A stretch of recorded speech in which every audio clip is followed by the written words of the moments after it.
Hello everyone, first of all Jai Hind to all of you. मैं विनाश चौरसिया, आपका educator, आप सभी का स्वागत करता हूं हमारे यूट्यूब चैनल एस्पिरेंट्स में। आज ये हमारा एडवेंट ऑफ यूरोपियंस का पार्ट 3 लेक्चर है। आज के लेक्चर में हम जो है दो यूरोपीय नेशंस के आगमन के बारे में पढ़ेंगे, डेनिश और फ्रेंच के बारे में। तो चलिए लेक्चर स्टार्ट करते हैं। देखिए, मैंने आपको बताया था कि भारत में जो है 5 यूरोपीय देशों का जो है आगमन हुआ था। ठीक, किनका किनका हुआ था? सबसे पहले पोर्चुगीज का हुआ था, फिर डच का, फिर ब्रिटिशर्स का, फिर डेनिश का और फिर फ्रेंच का। पोर्चुगीज, डच और ब्रिटिशर्स के बारे में हमने जो है एडवेंट ऑफ यूरोपियंस पार्ट 1 और पार्ट 2 के लेक्चर में पढ़ लिया है। आप चाहे तो वहाँ जाके उसे देख सकते हैं। ठीक, आज जो है हमारा जो है पार्ट 3 लेक्चर है, जिसमें जो है हम लोग जो है डेनिश और फ्रेंच के बारे में पढ़ेंगे। तो देखिए,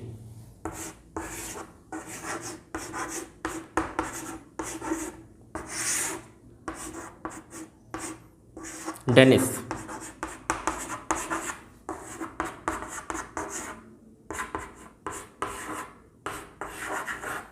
डेनिश ईस्ट इंडिया कंपनी जो है भारत में जो है 1660 में इस्टेब्लिश हुई थी। कब हुई थी इस्टेब्लिश? 1616 में।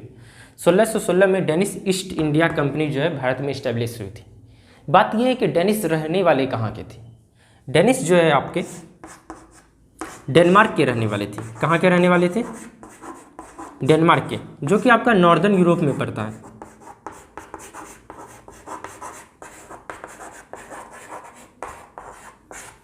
और आप जानते ही हैं नॉर्दर्न यूरोप में बहुत ज़्यादा ठंडी रहती है, वो बहुत ज़्यादा सर्दी वाला इलाका है। वहाँ से आपके जो है डेनिश आए थे। और डेनिश ने अपनी ईस्ट इंडिया कंपनी जो है भारत में 1616 में इस्टेब्लिश कर दी। और फिर उसके बाद जो है उन्होंने जो है धीरे धीरे यहाँ पर व्यापार करना स्टार्ट किया, जिससे कि बाकी यूरोपीय नेशन जो है यहाँ पर आए। सबसे पहले उन्होंने व्यापार करना स्टार्ट किया, तो इन्होंने भी ट्रेड करना स्टार्ट किया। और इन्होंने जो है पहली फैक्ट्री जो है अपनी पहली फैक्ट्री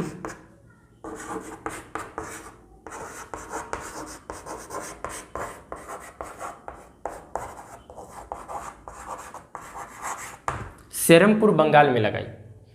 कहाँ लगाई? डेनिश ने अपनी पहली फैक्ट्री जो है सीरमपुर बंगाल में लगाई। मतलब आप समझ सकते हैं कि उन्होंने जो है बंगाल की तरफ पहली फैक्ट्री लगाई। मतलब कि उस समय जो है सारे यूरोपीय नेशंस जो है बंगाल की तरफ जा चुके थे, इसलिए जो है इन्हें भी अपॉर्चुनिटी मिला कि हम वहाँ जो है फैक्ट्री लगा सकते हैं। ठीक है, और उसके बाद उन्होंने जो है अपना कैपिटल जो है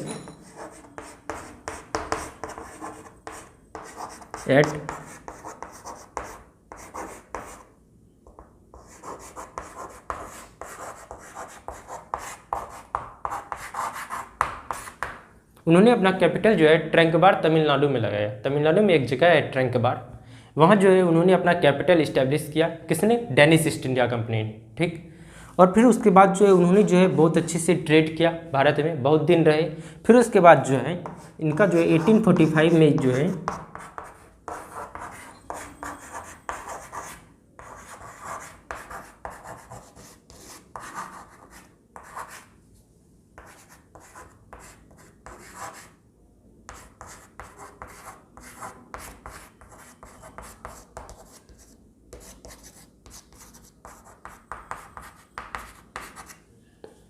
देखिए 1845 के आते आते ये आए थे 1616 में, और 1845 तक इन्होंने बहुत ज़्यादा ट्रेड किया। पर 1845 में जो है ये जो है अपने घर लौट गए, और इन्होंने जो है अपनी सारी संपत्ति, जितने भी प्रॉपर्टी थी, उन्होंने जो है ब्रिटिशर्स को सोल्ड कर दी, बेच दी, और वो अपने घर चले गए।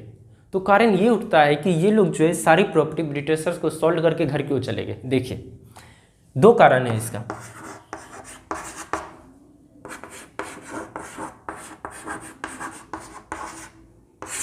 देखिए, दो काउज क्या है। पहली काउज ये है कि डेनिश कहाँ के रहने वाले थे? डेनिश रहने वाले थे नॉर्दर्न यूरोप के, जो कि डेनमार्क में है, और वहाँ पर बहुत ज़्यादा सर्दी हुआ करती थी। तो वो जब वहाँ से यहाँ भारत आए थे, भारत में तो गर्मी का मौसम रहता है ज़्यादा, तो वो जो है यहाँ का जो है एटमॉस्फेयर अडॉप्ट नहीं कर पा रहे थे। ठीक, अडॉप्ट करने में उन्हें बहुत ज़्यादा प्रॉब्लम हो रही थी, जिसके कारण जो है वो अच्छे से जो है यहाँ पर जो अपना रूलिंग इस्टेब्लिश नहीं कर पाए। पहला ये काउज है। और दूसरा काउज आपका ये हो गया कि डेनिश जब भारत आए थे तो 1616 में, उस समय जो 1609 में ही आपके ब्रिटिशर्स आए थे। तो उस समय तो ठीक चल रहा था, क्योंकि ब्रिटिशर्स भी अपना जो है इस्टेब्लिश करने में लगाए हुए थे, अपना पावर सुप्रीमेसी जो है सिद्ध करने में लगे हुए थे भारत में, और इंडियन रूलर सबको हराने में लगे हुए थे। पर 1845 के आते आते जो है ब्रिटिशर्स ने जो है पूरे भारत पे एक तरह से कब्जा कर लिया था, और सारे राजा महाराजाओं से वो जो है टैक्स लेना स्टार्ट कर दिए थे। ठीक, तो ब्रिटिशर्स के डर के कारण कि ब्रिटिशर्स उन पे आक्रमण ना कर दे, उन्हें पता चलिए कि अब तो ब्रिटिशर्स आक्रमण हम पे भी करेंगे, क्योंकि उन्होंने पहले भी जो है फ्रेंच को भगा दिया था और पुर्तगालियों ने तो सारा चीज़ ब्रिटिशर्स को बेच के चले गए, वो भी एक तरह से, जैसे कि बॉम्बे को डोरी में दे दिया। फिर उसके बाद जो उनकी जो है भिड़ंत जो है फ्रेंच से भी हुई थी, मैं आपको बताऊँगा आगे। फ्रेंच से भी उनकी लड़ाई हुई थी और फ्रेंच को उन्होंने भगा दिया था। उसी तरह इन्हें भी लगा, डेनिस को भी लगा कि हमें भी ब्रिटिशर्स हरा के नहीं चले जाए तो हमारी दिक्कत हो जाएगी, क्योंकि बहुत सारे लॉस भी हो जाएंगे। इसलिए जो है वो जो है सारा प्रॉपर्टी जो है ब्रिटिशर्स को बेच के जो है अपने घर चले गए। तो 2 काउज यही है, मैंने आपको बता दिया। और 1845 में जो है ब्रिटिशर्स ये डेनिस जो है अपने घर चले गए, सारी प्रॉपर्टी ब्रिटिशर्स को बेच के। और आए कब थे? 1616 में। और डेनमार्क नॉर्दर्न यूरोप के रहने वाले थे। फैक्ट्री जो है पहली फैक्ट्री जो है सीरमपुर बंगाल में इस्टेब्लिश की, और कैपिटल जो है उनका जो है ट्रंगबार तमिलनाडु में था। तो नोट कर लीजिए, ठीक है, मैं रफ कर देता हूँ अभी से। अब देखिए, अब हम लोग ने जो है डेनिस के बारे में पढ़ लिया, अब हम फ्रेंच के बारे में पढ़ेंगे। फ्रेंच ईस्ट इंडिया कंपनी जो है, फ्रेंच एक यूरोपीय नेशन थे जो कि सबसे लास्ट में आए थे और वो बहुत दिन बाद आए थे। आप समझ सकते हैं 1616 तक जो है सारे यूरोपीय नेशन भारत आ चुके थे, पर फ्रेंच जो है, फ्रेंच ईस्ट इंडिया कंपनी, मैं लिख देता हूँ,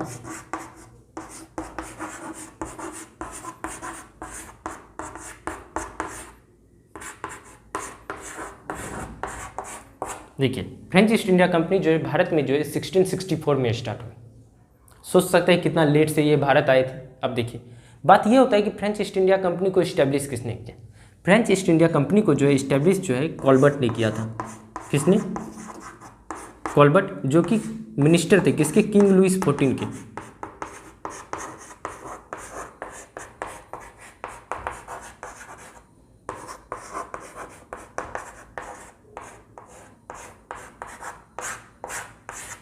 किसके मिनिस्टर थे? किंग लुइस 14 के। आपने फ्रेंच रिवॉल्यूशन में पढ़ा होगा कि किंग लुइस 14 के बारे में, उसमें जो है बहुत ज़्यादा अच्छे से दिया गया है। अगर आपने नहीं पढ़ा है तो मैं आपको जो है फ्रेंच रिवॉल्यूशन के बारे में जो है एक लेक्चर लेते आऊँगा और उसमें जो है सारी बातें बता दूंगा, ठीक है। पर अब अभी समझ लीजिए, फ्रेंच ईस्ट इंडिया कंपनी जो है भारत में जो है 1664 में इस्टेब्लिश हुई। और किसके द्वारा इस्टेब्लिश हुई? कॉल्बर्ट के द्वारा। कॉल्बर्ट कौन थे? मिनिस्टर थे, किंग लुइस 14 के जो है मिनिस्टर थे कॉल्बर्ट, ठीक। अब देखिए French east India company Bharat क्यों आई? फ्रेंच ईस्ट इंडिया कंपनी का भारत आने का मकसद व्यापार भी था, और दूसरा कारण था जहाँ जहाँ ब्रिटिशर्स जाती थी वहाँ वहाँ फ्रेंच ईस्ट इंडिया कंपनी भी जाती थी, क्योंकि इंग्लैंड और फ्रांस का जो है बहुत गहरा दुश्मनी था बहुत पहले से, ठीक ना। इसलिए जो है जहाँ जहाँ ब्रिटिशर्स जाते थे वहाँ वहाँ फ्रेंच ईस्ट इंडिया कंपनी भी पहुँच जाती थी, ठीक। एक दूसरा कारण ये भी था। और देखिए फ्रेंच ईस्ट इंडिया कंपनी जब भारत आई तो इन्होंने जो है फैक्ट्री, ये भी व्यापार करने आए थे तो ये भी फैक्ट्री लगाएंगे ही, तो इन्होंने जो है पहली फैक्ट्री कहाँ लगाई? ये कारण भी उठता है। पहली फैक्ट्री जो है इन्होंने जो है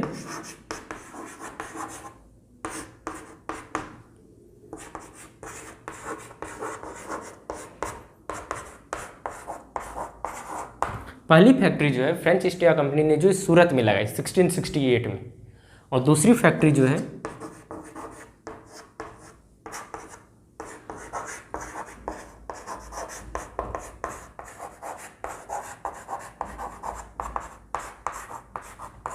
मसूलीपट्टनम में लगाई 1669 में।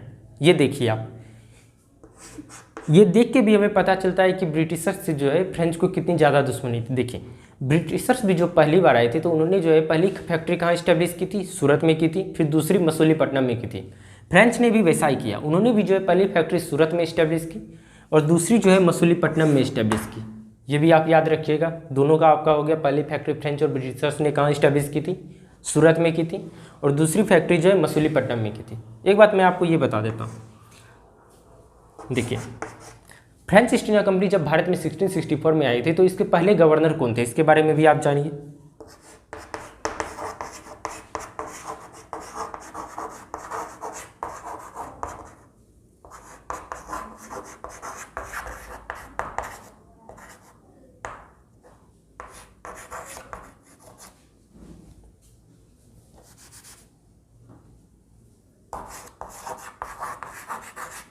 देखिए फ्रेंच ईस्ट इंडिया कंपनी जब भारत आई थी तो उसके पहले गवर्नर जो थे वो थे फ्रैंकोइस कैरन।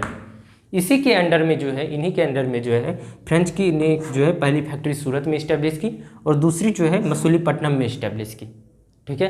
ये आपने देख लिया। अब आगे देखिए, पहले गवर्नर का नाम याद रख लीजिए, फ्रैंकोइस कैरन थे।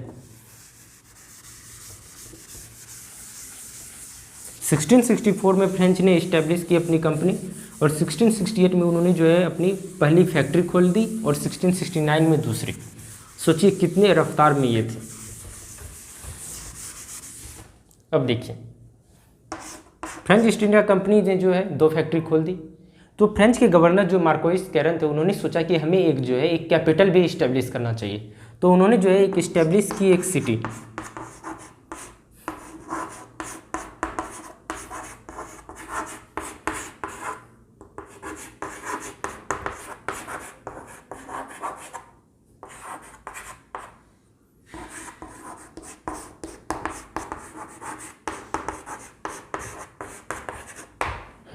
देखिए उन्होंने जो है पौंडीचेरी जो सिटी थी उनसे जो है अपना कैपिटल बनाया। कब बनाया? 1673 में। किसने? मार्कोइस कैरन, ये फ्रैंकोइस कैरन जो थे गवर्नर थे फ्रेंच के। उन्होंने जो है फ्रेंच ईस्ट इंडिया कंपनी के गवर्नर फ्रैंकोइस कैरन ने जो है एक पौंडीचेरी सिटी को जो है अपनी कैपिटल के रूप में इस्टेब्लिश किया। कब किया? 1673 में किया, ये याद रखिएगा। अब देखिए धीरे धीरे जो है फ्रेंच जो है अपना जो है पूरा वर्चस्व जो है भारत में बढ़ाने लगे थे धीरे धीरे, क्योंकि अलग अलग जगह फैक्ट्री खोल रहे थे। जहाँ ब्रिटिशर्स ने खोला था वहीं खोल रहे थे, जबकि ब्रिटिशर्स के बाद आए थे। फिर जो है धीरे धीरे उन्होंने कैपिटल भी इस्टेब्लिश कर दिया। तो उनका व्यापार देख के जो है ब्रिटिशर्स को पूरा लगने लगा कि ये तो हमसे पूरा कर रहा है कि हमारा छीन के चला जाएगा जो हमने प्राप्त किया है। तो ब्रिटिशर्स और फ्रेंच के बीच में जो है बहुत बड़ा युद्ध स्टार्ट हो गया। और युद्ध जो है 3 फेजों में चला, सोचिए। और सिर्फ इंडिया में ही नहीं चला ब्रिटिशर्स और फ्रेंच के बीच में, वहाँ इंग्लैंड में भी जो है इंग्लैंड और फ्रेंच के बीच में भी वहाँ चल रहा था, यूरोपीय नेशन में। और जहाँ जहाँ ब्रिटिशर्स और फ्रेंच की कंपनी थी, ईस्ट इंडिया कंपनी थी, वहाँ वहाँ लड़ाई चल रहे थे। ठीक है, तो वार जो फ्रेंच और लिख देता हूँ मैं।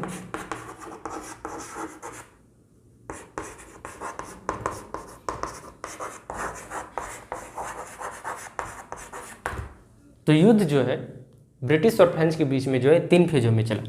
पहला फेज था आपका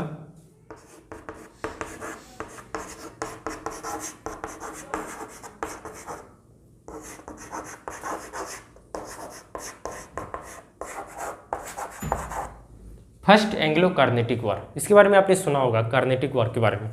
तो देखिए फर्स्ट एंग्लो कार्नेटिक वार जो है आपका जो है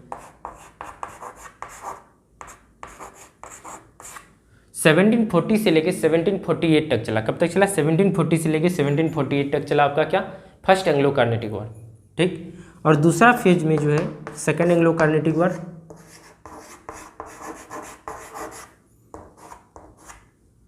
ये जो है आपका 1749 से लेके 1754 तक चला। कब तक चला सेकंड का एंग्लो कार्नेटिक वार? 1749 से लेके 1754 तक चला। और थर्ड एंग्लो कार्नेटिक वार में जो है ब्रिटिशर्स और फ्रेंच के बीच में जो है बहुत बड़ी भिड़ंत हुई, जो कि लास्ट एंग्लो कार्नेटिक वार था।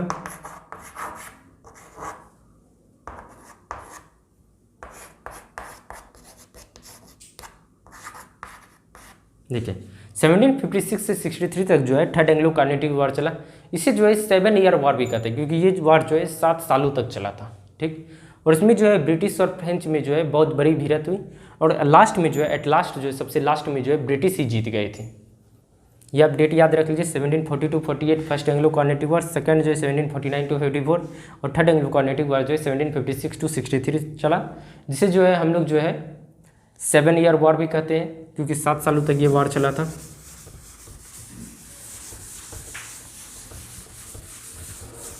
अब देखिए थर्ड एंग्लो कार्नेटिक वार का जो है रिजल्ट क्या हुआ। थर्ड एंग्लो कार्नेटिक वार का जो है रिजल्ट ये हुआ, जो कि 7 सालों तक चला था। उसमें जो है ब्रिटिशर्स ने जो है फ्रेंच को डिफीट कर दिया। Britishers defeat French.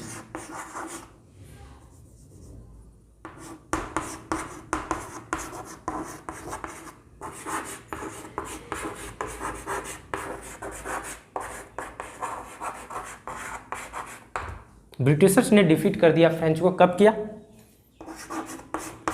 एट 22 जनवरी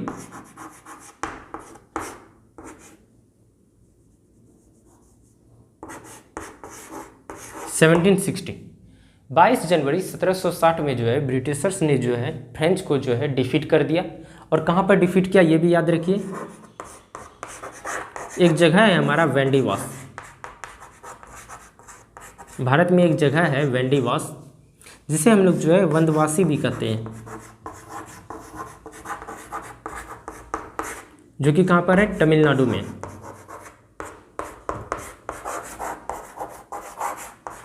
ठीक, भारत में एक जगह है वेंडीवास, जिसे हम वंदवासी भी कहते हैं, वो जो है तमिलनाडु में है। वहाँ पर जो है ब्रिटिशर्स ने फ्रेंच को डिफीट कर दिया एट 22 जनवरी 1760, और इस वार को जो है हम लोग कहते हैं बैटल ऑफ वेंडीवास।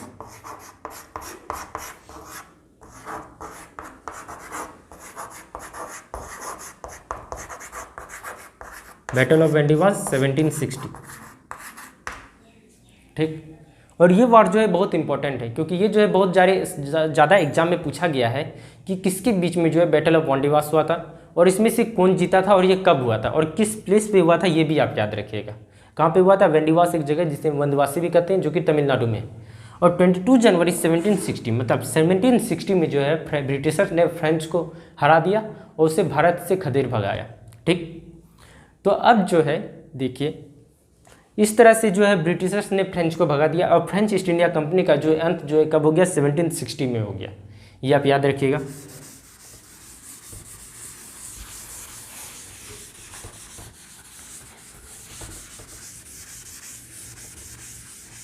अब देखिए, भारत में जो है 5 यूरोपीय नेशन आए थे। पोर्चुगीज आए थे, डच आए थे, ब्रिटिशर्स, डेनिश, फ्रेंच। पोर्चुगीज ने तो अपना सारा सामान जो है ब्रिटिशर्स को दे के चले गए एक तरह से, क्योंकि उन्होंने बॉम्बे को डोरी के रूप में दे दिया, और धीरे धीरे वो जो है सारे फैक्ट्री जो लगाए थे वो जो है ब्रिटिशर्स के नाम करके चले गए। ठीक, फिर डच के साथ जो है ईस्ट इंडिया कंपनी की भिड़ंत हुई, ब्रिटिश ईस्ट इंडिया कंपनी की। ब्रिटिश ने जो है डच को हरा के उन्हें वापस भेज दिया। फिर डेनिश जो है अपना सब चीज़ बेच के चले गए खुद से, बिना लड़ाई के ब्रिटिशर्स से। और फ्रेंच को भी जो है बैटल ऑफ वेंडीवास जो कि 1760 में था, उसमें जो है ब्रिटिश ने जो है फ्रेंच को भी हरा दिया और उन्हें भी वापस भेज दिया।